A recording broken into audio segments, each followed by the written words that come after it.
Olá! Hoje nós vamos prosseguir com o estudo de Geografia do Brasil. Nós vamos conhecer um pouco mais do quadro natural do nosso país. Vamos falar das vegetações brasileiras e vamos conhecer também as nossas bacias hidrográficas. As vegetações brasileiras podem ser divididas em 3 grupos. O primeiro seriam as formações arbóreas, aquelas em que há um predomínio de árvores. Elas formam florestas. Temos também as formações arbustivas e herbáceas, com predomínio de arbustos e plantas rasteiras.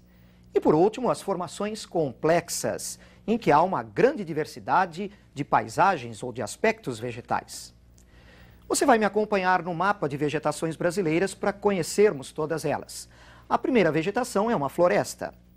A floresta amazônica, ocupando especialmente a região norte. Essa floresta amazônica é densa, ela é formada por árvores altas.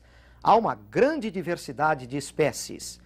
A biodiversidade da floresta amazônica tem interessado muito a grupos de indústrias químicas e farmacêuticas. Essa floresta amazônica é típica de um clima bastante úmido. Está sendo pouco a pouco desmatada, mas não é ainda uma das formações vegetais mais destruídas no Brasil. Você vai ver já já. Vamos agora acompanhar a segunda formação florestal do Brasil. A floresta tropical, ou Mata Atlântica, especialmente na porção oriental do país. As características físicas da floresta tropical até lembram as da floresta equatorial. Árvores altas, diversidade de espécies. Mas ao contrário da floresta amazônica, a nossa Mata Atlântica já se encontra muito destruída. A expansão agrícola, a exploração da madeira, a expansão urbana, a expansão industrial, a abertura de rodovias e ferrovias, todos esses fatores já retiraram muito da Mata Atlântica original. A Mata Atlântica também acompanha alguns cursos de rios no interior do Brasil, com o nome de Mata Galeria. Na verdade, é uma espécie de floresta tropical. Terceira floresta brasileira, observando o mapa. A Mata dos Cocais, lá no Nordeste. Essa Mata dos Cocais pode ser chamada também de floresta de transição. Ela está localizada entre o sertão, que é um pouco mais seco, e a Amazônia, que é mais úmida. Cocais, porque é formada por palmeiras que produzem coquinhos. 2 destaques. O babaçu, com grande produção no Maranhão. O babaçu produz coquinhos, dos quais se extrai óleo, com várias aplicações. E a carnaúba, no Piauí, no Rio Grande do Norte, no Ceará. Uma palmeira de grande aproveitamento. Por exemplo, a cera de carnaúba, retirada de suas folhas. E agora vamos conhecer uma quarta floresta. A Mata de Araucárias, no sul do Brasil. Essa Mata de Araucárias é diferente das anteriores. Ela não é de clima úmido. Ela é de clima subtropical, um clima mais moderado, com índice de chuvas menor. A Mata de Araucárias é uma formação homogênea, aberta, árvores altas, com troncos retos e esguios. Um nome para você guardar: aciculifoliada. As folhas das espécies desta floresta possuem formato de agulha, são finas e compridas. A Mata de Araucárias, assim como a Mata Atlântica, já foi muito destruída pelo homem, devido especialmente à extração de madeira. Existem várias áreas de reflorestamento na região sul, mas não com espécies nativas, não com a verdadeira araucária, o pinheiro do Paraná. Agora nós vamos começar a conhecer um segundo grupo de vegetações, as arbustivas e herbáceas. Vamos ao mapa. A primeira é o cerrado, uma importante vegetação brasileira. O cerrado domina especialmente a porção central do Brasil, em áreas de clima tropical típico, com verão chuvoso e inverno seco. O cerrado é uma formação com árvores baixas, um predomínio de arbustos e plantas rasteiras entre as árvores e os arbustos.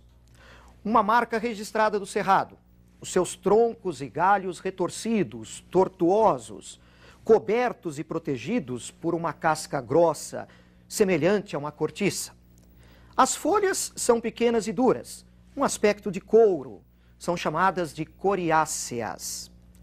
O cerrado também tem sido rapidamente retirado no Brasil central, especialmente pela expansão agrícola, além de queimadas, incluindo aí a produção de carvão vegetal. Mais uma formação vegetal brasileira no mapa. A caatinga, do sertão nordestino. Essa formação é simples, aberta, uma formação constituída por arbustos com poucas folhas, e as cactáceas, plantas xerófitas que têm troncos ou caules que armazenam água e muitos espinhos. É um ecossistema também já bastante alterado. Mais uma vegetação, os campos, constituídos por vegetação rasteira. Esses campos ocorrem em vários pontos do território brasileiro, em algumas áreas alagadas, em outras áreas sem alagamentos. Os campos são constituídos por uma vegetação de pequeno porte e muito utilizados como pastagem para a prática da pecuária. Vamos conhecer agora as formações complexas do país. Vejam a primeira no mapa, o complexo do Pantanal, lá no Mato Grosso e Mato Grosso do Sul. Essa formação vegetal é quase que um resumo das vegetações brasileiras. Você encontra no complexo do Pantanal áreas com matas, com palmeiras, com arbustos, com campos. É uma formação que sofre alagamentos durante o verão, devido aos transbordamentos dos rios que compõem a bacia do Paraguai. E finalizando com as vegetações brasileiras, vamos conhecer agora mais uma. Nós temos aí as formações litorâneas, incluindo os mangues. Essa formação vegetal dos mangues é uma vegetação também bastante complexa e constitui um ecossistema rico, mas muito frágil. Parte dos mangues no Brasil também já foi alterado.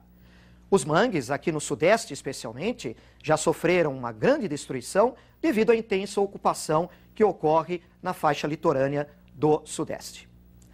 Muito bem, conhecemos as vegetações brasileiras. Vamos conhecer um pouco da hidrografia do nosso país. O Brasil é rico em rios. A maior parte dos rios brasileiros pode ser considerada de planalto. Por isso que o Brasil apresenta um grande potencial hidroelétrico. Nossos rios apresentam uma drenagem chamada de exorreica. Eles correm para mar aberto. Eles são tributários do Oceano Atlântico, despejam suas águas nesse oceano. Os rios brasileiros apresentam um predomínio de foz em estuário. Eles são perenes ou permanentes, nunca secam, e apresentam cheias durante o verão devido à maior quantidade de chuvas nesse período do ano. Nós vamos conhecer um mapa que vai apresentar para você as bacias secundárias do país. Vamos a esse mapa. Nas bacias secundárias, do norte para o sul, encontramos a bacia do Amapá, a do Nordeste, a do Leste e a do Sudeste-Sul. Essas bacias hidrográficas são compostas por rios de menor extensão que correm isoladamente um do outro, direto para o Atlântico. Vamos conhecer as principais bacias hidrográficas do país. A primeira, a bacia do Rio Amazonas, ou bacia amazônica, ocupando grande parte da região norte e parte do centro-oeste. Essa bacia hidrográfica é uma das maiores do mundo.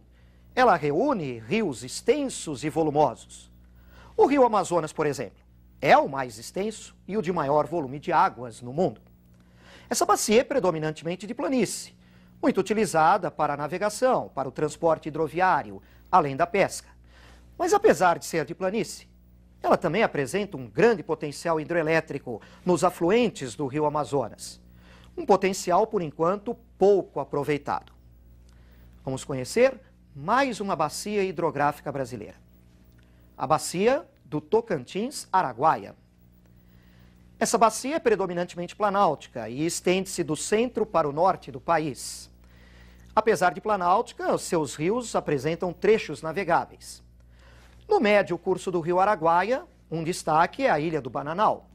E no baixo curso do rio Tocantins, a importante usina hidrelétrica de Tucuruí. Uma usina que gera energia para vários projetos de desenvolvimento na região norte e para cidades do norte e do nordeste. Mais uma bacia hidrográfica. A bacia do São Francisco, que ocupa boa parte do sertão. A bacia do São Francisco também é predominantemente planáltica e há um bom trecho navegável no Rio São Francisco. Essa bacia, ou o Rio São Francisco especialmente, apesar de atravessar o sertão, ele não seca, ele é perene. ele sempre tem água e é muito importante para a vida regional, para a navegação, atividades pesqueiras, a irrigação na agricultura ao longo do Vale do São Francisco e muito importante na geração de energia. Ao longo do Rio São Francisco, nós encontramos usinas de destaque, como, por exemplo, a usina de Sobradinho, a de Paulo Afonso e a de Xingó, uma usina mais recente entre os estados de Sergipe e Alagoas. O Rio São Francisco nasce no sul de Minas, corre em direção norte, passa pelo nordeste e acaba terminando ou despejando suas águas numa foz em estuário entre o estado de Sergipe e Alagoas. E temos também a Bacia Platina. Parte da Bacia Platina está no Brasil e ela é composta, na verdade, por 3 bacias: a do Paraná, a do Uruguai e a do Paraguai. Nós vamos conhecer um pouco de cada uma. Primeiro, a Bacia do Uruguai. Vejam o mapa, a localização dessa Bacia do Uruguai. É uma bacia de reduzida extensão, parcialmente planáltica, parcialmente de planície. Pode ser usada, portanto, para a produção de energia e para a navegação, mas ainda subutilizada. No mapa, você confere agora a localização da Bacia do Paraguai, lá no Pantanal Mato-Grossense. Essa bacia é predominantemente de planície. O seu uso realmente é para a navegação, para o transporte hidroviário, além da pesca. A declividade nessa bacia é muito pequena, não permitindo o uso para a produção de energia. E finalizando, a importante Bacia do Paraná. Observem a localização no mapa. Ocupa terras do centro-oeste, do sudeste e do sul. A Bacia do Paraná é muito importante. Ela tem um grande potencial hidroelétrico e muitas usinas brasileiras estão nos seus rios. Por exemplo, a usina de Itaipu, uma usina binacional no Rio Paraná, na divisa do estado do Paraná com o Paraguai, além de muitas outras usinas importantes. Vem também crescendo de importância nessa bacia o uso para o transporte hidroviário, com destaque para a hidrovia Tietê-Paraná. Hoje conhecemos então mais um pouco do nosso quadro natural, as vegetações e nossos rios. Mais adiante continuaremos com o quadro natural brasileiro. Eu te espero então na nossa próxima aula e até mais.